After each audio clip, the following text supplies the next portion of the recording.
Have you ever wondered how the long-standing conflict between Israel and Gaza began? The roots of the conflict trace back to the creation of the State of Israel in 1948. Following World War II, the United Nations proposed a partition plan, leading to the establishment of Israel. However, this displaced hundreds of thousands of Palestinians who had been living there, planting the seeds of discord. The subsequent wars further shaped the course of the conflict. The Six-Day War of 1967, for instance, was a significant turning point. Israel captured the Gaza Strip and other territories, changing the landscape of the Middle East. The war left a lasting impact on Israel-Gaza relations, with the occupied territories becoming a bone of contention that still persists. The aftermath of the war saw an increase in Palestinian resistance, setting the stage for decades of strife. This was just the beginning of a conflict that would span decades. As the conflict intensified, a new actor emerged on the scene. In the late 1980s, specifically in 1987, the landscape of the Israel-Gaza conflict was irrevocably changed with the formation of Hamas. This organization was birthed from the crucible of conflict, a direct response to the ongoing tensions.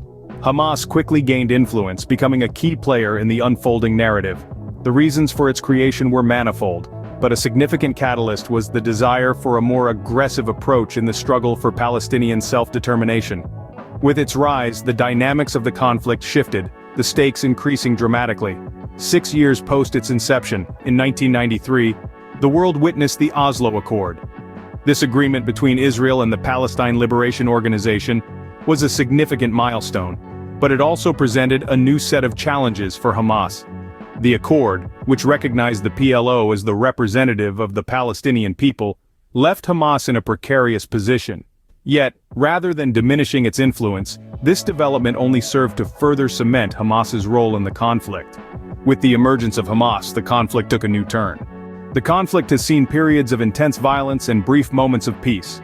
Let's delve into this roller coaster ride of escalations and truces. Starting with the Second Intifada in 2000, a period of intensified Israeli-Palestinian violence. This uprising saw a surge in suicide bombings and military operations. It was a time of deep-seated resentment and fear, where each side was entrenched in their own narratives of victimhood and defiance. The violence, however, has been punctuated by ceasefires, albeit temporary.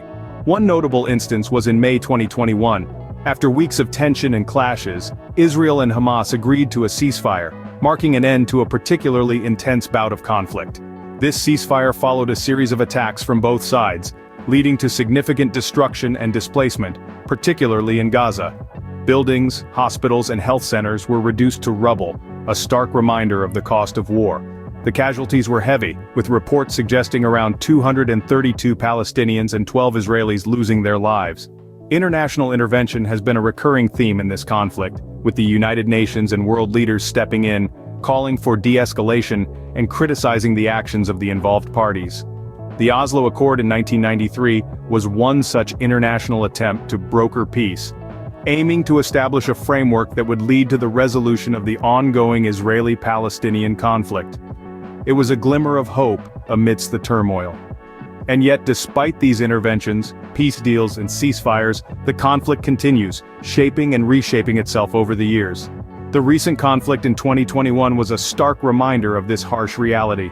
It showed that despite the brief moments of respite, the underlying issues remain unresolved, the tensions unaddressed. In conclusion, the Israel-Gaza conflict is a complex and ongoing struggle, marked by periods of violent escalation and brief, often tenuous truces. These escalations and truces have shaped the course of the Israel-Gaza conflict. They serve as a stark reminder of the cost of war and the elusive nature of lasting peace. Where does the conflict stand today, and what does the future hold? As of now, we find ourselves in the aftermath of a ceasefire in May 2021, a brief pause following an intense conflict between Israel and Hamas. The ceasefire followed weeks of tension and clashes, with both sides launching attacks and causing casualties.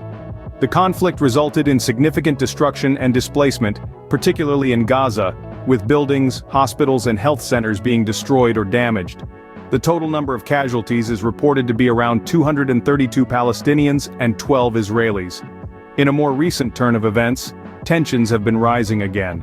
An annual flag march by Israeli nationalists through Jerusalem's Old City, seen as a provocation by Palestinians, has led to threats of renewed violence from Hamas. The international community, including the United Nations, has called for de-escalation, and world leaders have criticized the actions of both parties. Looking towards the future, it's clear that the situation is complex and unpredictable. The ongoing tensions, the potential for escalation, and the impact on the citizens of both regions are significant considerations. What we can hope for is a peaceful resolution, a future where both Israelis and Palestinians can live in peace and security. As we look towards the future, we hope for a peaceful resolution to the conflict.